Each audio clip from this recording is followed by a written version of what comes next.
The other community that's so important when it comes to the farm sector is, of course, your customers. One man who knows all about that is obviously Matt Moran. He's a chef, a farmer, an entrepreneur, a country pub owner. Matt's food career began more than 30 years ago as an apprentice at La Belle Helene, one of Sydney's best restaurants at the time. He quickly rose to the role of head chef before taking the helm at Manfredi. Matt is a true fourth-generation farmer. With a rural upbringing on a classic Aussie dairy farm, his family still runs the property in the Central Tablelands of New South Wales. It supplies beef and lamb to his restaurants. Please welcome Matt Moran.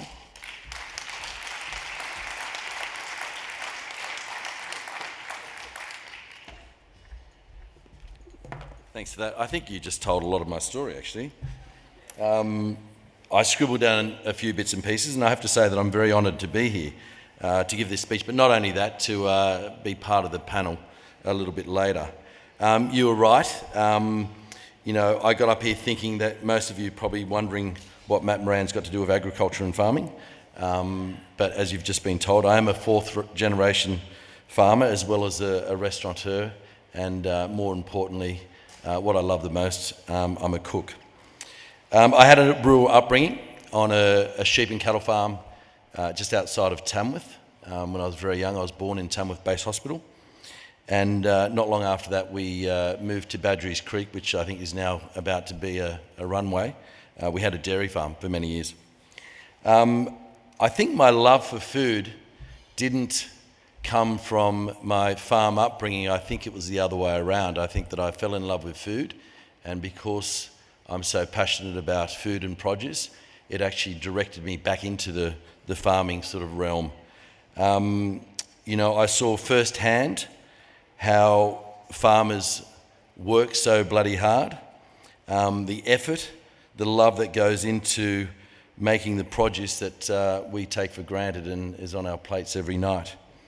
I also spent most of my young years making breakfast for myself, because my parents were always milking cows and attending to the farm.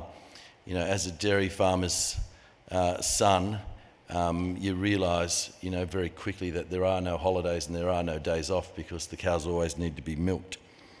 The good thing about that is I remember going to the fridge being very young and cutting a hole in the bucket that was in the fridge and taking the cream off the top and putting a ladle in there just to get the milk to put on my cereal every morning. And walking through the dairy farm on my way to school or to get the school bus, and we always timed it perfectly when the milk truck was there and the milk had been sitting in the vat for hours and getting a cup of ice cold, unpasteurised, unhomogenised milk. Hence why I've got very strong bones, I think. But I also saw the devastating loss of the family farm also, and what stress that puts on a family, and also the farmer being my father. For those who don't know, and I think you just mentioned it before, I do own and operate a farm in a little country town in the Central Tablelands called Rockley. It's about, depends who's driving, about 20 to 30 minutes south of Bathurst and west of Oberon, cold country. My father, myself, and his younger brother bought it 20 years ago. I bought out the uncle about 10 years ago, and talking about succession, just had the whole realm of trying to buy my father out, which wasn't easy.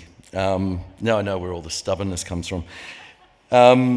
Dad's actually retired. He's moved into Bathurst. He still comes out every now and then, tells me what I'm doing wrong. I have to say that my farm manager and I are having an absolute ball, though.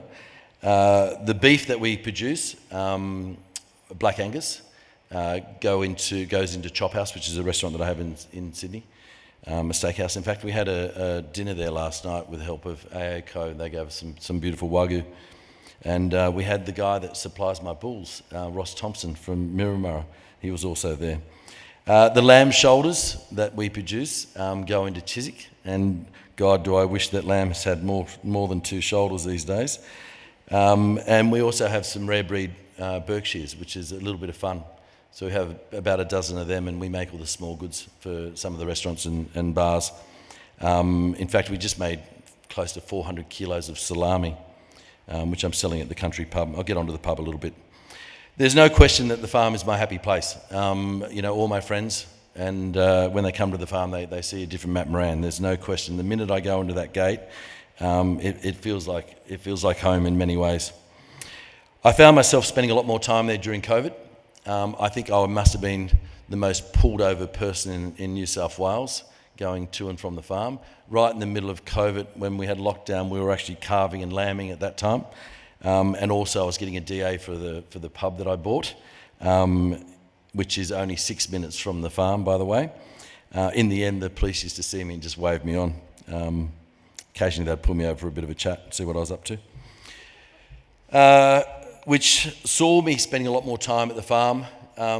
I drove past Rockley pub one day and thought to myself, isn't it sad that pub, it was closed during lockdown, but how quiet it was, and knowing a little bit about the history of Rockley, once having 3,000 people that lived in it, and now it's only 200 people, and seeing this beautiful old pub that was built in 1872 basically just wither away.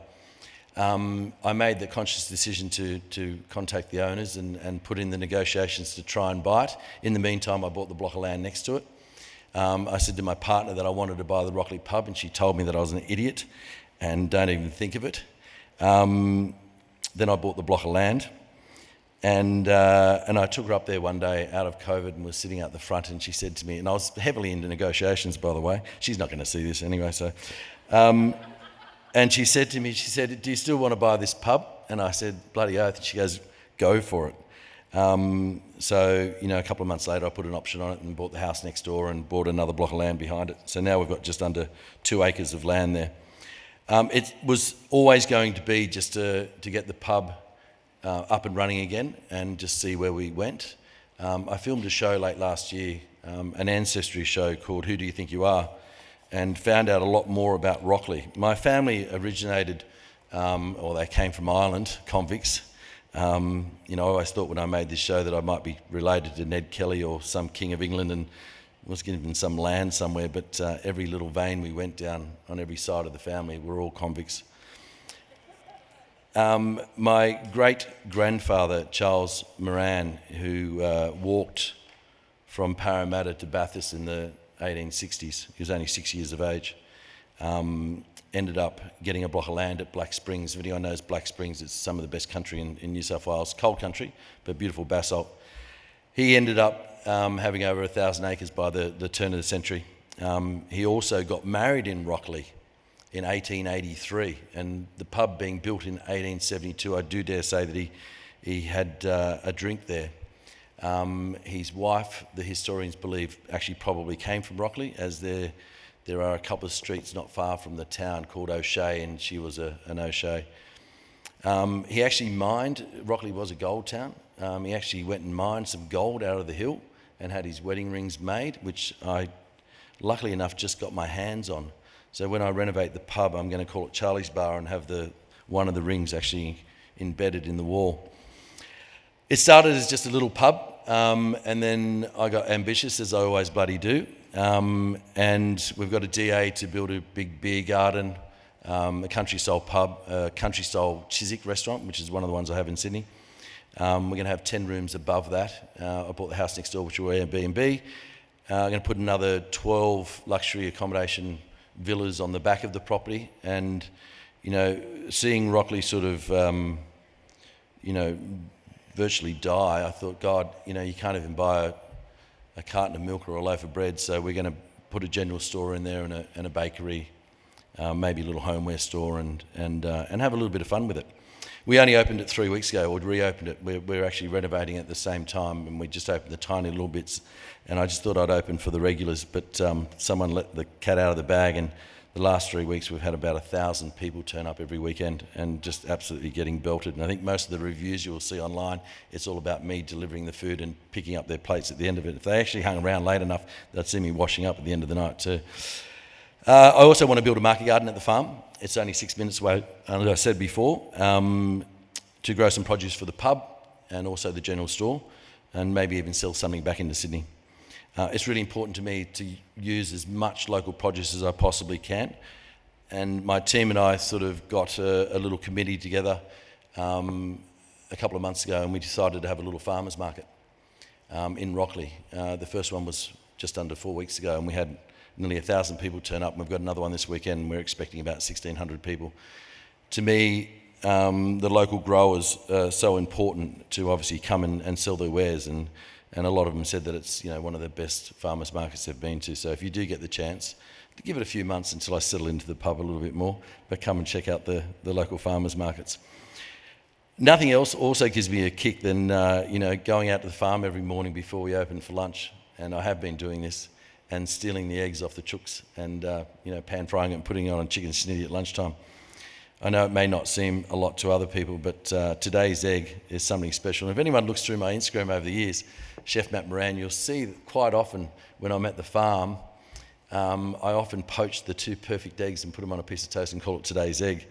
It was an idea that I got back in a 3 Michelin star in Spain, that they had today's egg written on the menu. And I remember coming back to Sydney and saying to my head chef at the time at Aria, I want today's egg on the menu. And I think from memory it was costing me the same price per egg than what it would a normal dozen. But we were getting someone delivering eggs every day. And the ones that were 2 days old, on principle I couldn't use them, so we'll use them in something else of course, but not on that dish. I have to say, throughout my career, I've tried to use my voice as much as possible when it comes to supporting farmers. There's no question they're the backbone of this country, and without them, I would not have the ability to be the chef that I am and do what I love doing every day, and that's cooking. As they say, you're only as good as the produce that you use. Now, I know I'm in a privileged position, not just being a farmer, but a chef and a restaurateur, and having the benefit of seeing the end-to-end process, not just seeing how the produce is produced, but also I'm lucky enough to see the customers enjoying it right at the end. And I have to say that's very fulfilling. Particularly, if I'm at Chop House and someone calls me over and says, it's the best steak they've ever eaten, and knowing that, I've produced it and fed it and nurtured that.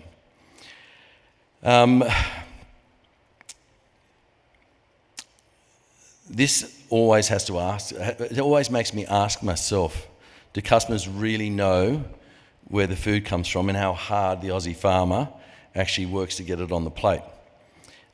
Years ago, I made a TV series, not only hosted it, but cooked in it, and also created it, called Paddock to Plate, which I have to say was a very selfish TV show.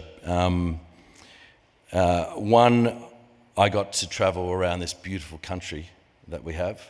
I also got to meet over 60 different farmers and producers and hear their story, which, that's what the show was all about. But I got to cook their wares at the end of it. We also sold it to about 40 countries around the world.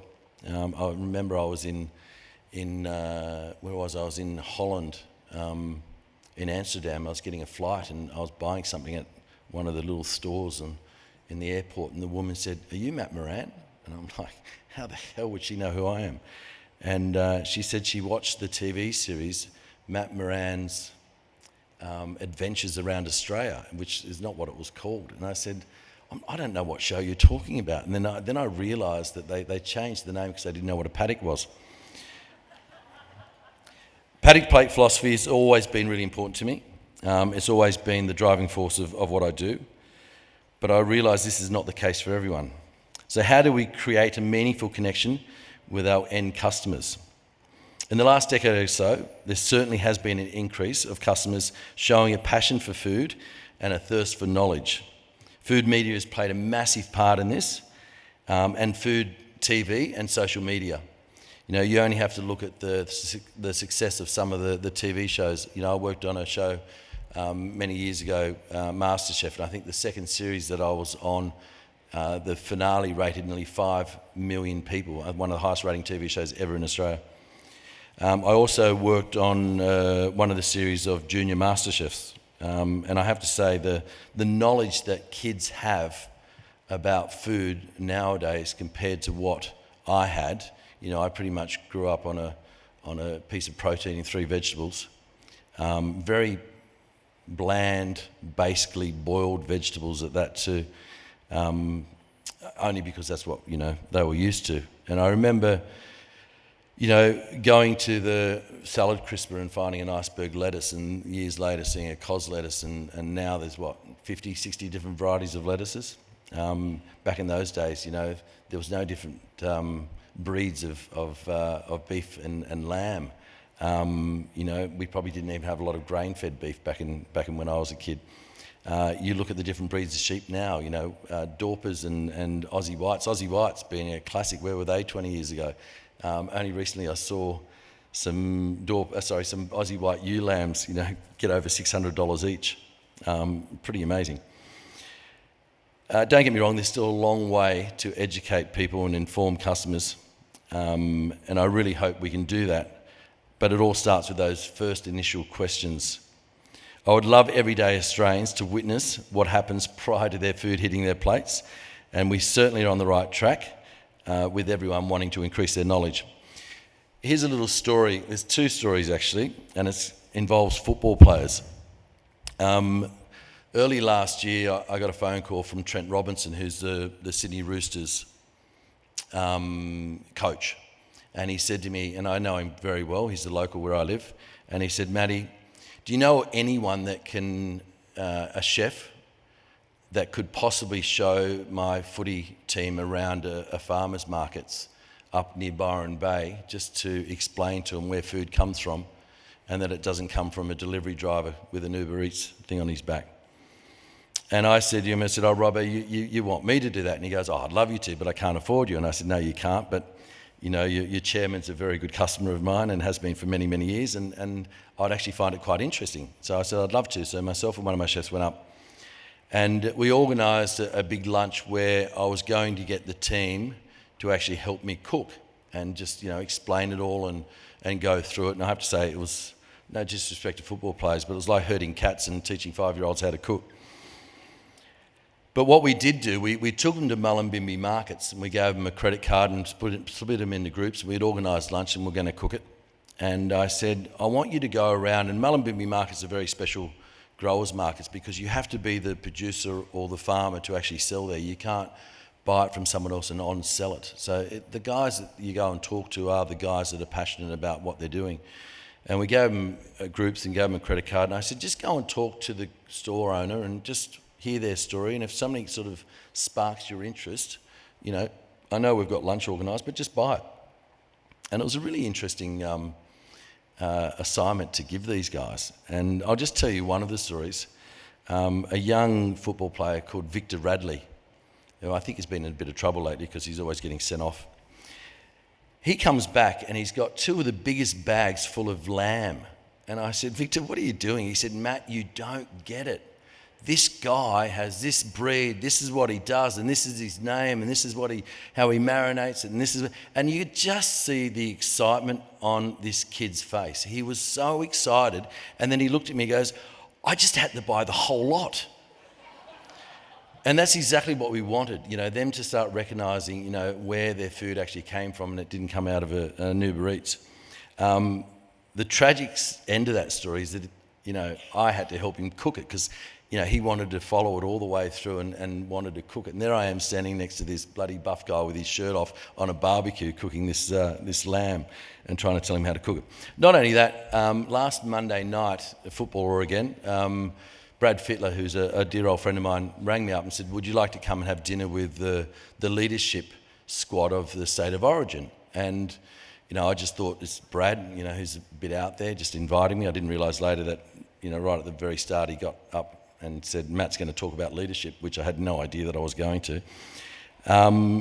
But there was, Tommy Turbo and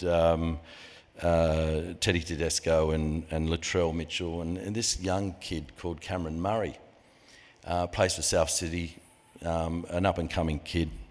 And at the end of it, he came over to me and said, oh, look, I love going to your restaurants. I love watching your TV shows, but I particularly really enjoyed a podcast you did with a guy called Charlie Arnott. Now, if you don't know Charlie Arnott, you've probably been, under a rock. He's a farmer, a regen farmer, very passionate about biodynamics. And I'm thinking, why is this kid listening to Charlie Arnott? And I said, mate, why are you listening to Charlie Arnott? He goes, I think he's a legend. And I said, right. And he goes, yeah, I just really want to know where all my food comes from and how it's been processed and everything like that. And I thought, wow, you're an incredible kid. There's this young footballer, very passionate about his produce. And I gave him my number, of course, and said, call me anytime. For me personally, I'm going to use as many platforms as I possibly can, whether it's through cookbooks, TVs, YouTube series. I did a YouTube series last year in the middle of COVID called Kitchen Tales, where I invited people into my home, found out their stories of upbringings in food, and I ended up cooking for them. Had some really interesting people if you want to go and have a look. And of course, with my customers in my restaurants and through the menus I create, I truly believe that when you know where your food comes from, and how it's been processed and everything about the romance of that story. And I've always said this, when you know the history of it, and it is romantic, I think it is, it just tastes bloody a lot better. For example, we have a market garden at a restaurant in Sydney at Chiswick. And trust me, if I had the opportunity to put a market garden at every restaurant I own, I bloody well would. Somehow I don't think the government or the Opera House Trust would like me digging up the forecourt and putting in a little veggie garden for Opera Bar. But you never know. The menu at Chiswick is based around what we're growing all the time. We work really closely with the gardener and the chefs, and it's all about seasonality. If you're a regular at Chiswick, you'll often see the chefs out there, picking herbs or picking what's in the garden, and it'll be on the plate that day. We grow cherry tomatoes there every year, and this year we got about 120 kilos of little tiny cherry tomatoes that we obviously use in the restaurant. There's no question the market garden creates the conversation about produce and where it comes from. The staff are always quizzed on it. It not only benefits the customers, knowing where the produce comes from, but it also benefits my staff, whether it's front of house or whether it's chefs.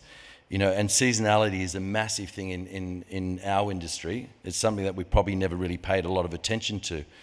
I know I was probably guilty of it back in the day.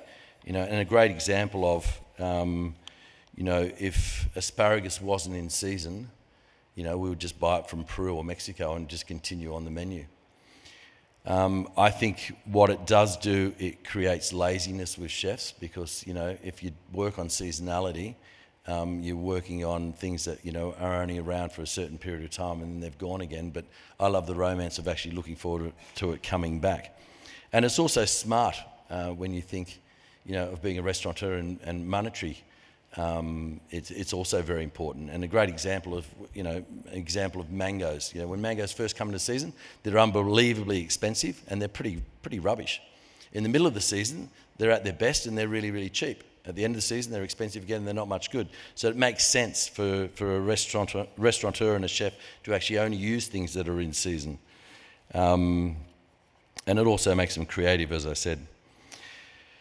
With the impacts of drought, fires, floods, more floods, and maybe again this week, more floods again, and of course COVID, the loss of vital staff has had a devastating effect not just on the agriculture industry but also hospitality industry.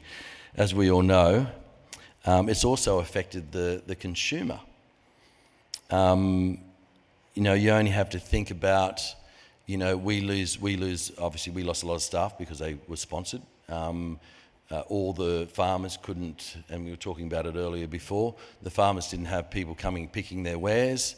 Things were rotting on the ground, and I know some of the figures are extraordinary how much food we actually lost in that period of time. Prices go up because the demand is there and there's no one there actually picking it. Supermarket shelves were getting low all the time. It was just bloody horrible. As devastating it is, it really opened the connection between the farmer and the consumer. I think the consumer started to appreciate the farmer a lot more, probably mainly because it actually affected them directly by prices going up. It definitely affected in some shape or form. And how do we get this to happen without there being a natural disaster? To me, there always should be a connection between the consumer and the farmer. The consumer shouldn't just appreciate the farmer when they see a disaster on the TV. I know what I'm doing. I'm definitely using all my platforms that I possibly can to educate customers, my chefs, my staff, and I'm also encouraging other peers to do the same, which a lot of them do. You only have to look at Neil Perry's always promoting the producer as much as he possibly can. I want you guys, and I know some of you are farmers here, to be the everyday hero in Australia. Like I said before, the hospitality industry would be nothing without you guys. I wouldn't be the chef, there's no question. I wouldn't be the restaurateur. I wouldn't have had this success if it wasn't for you guys. So for that, I'd like to say thank you, and you guys are my hero. That's it. Thanks, guys.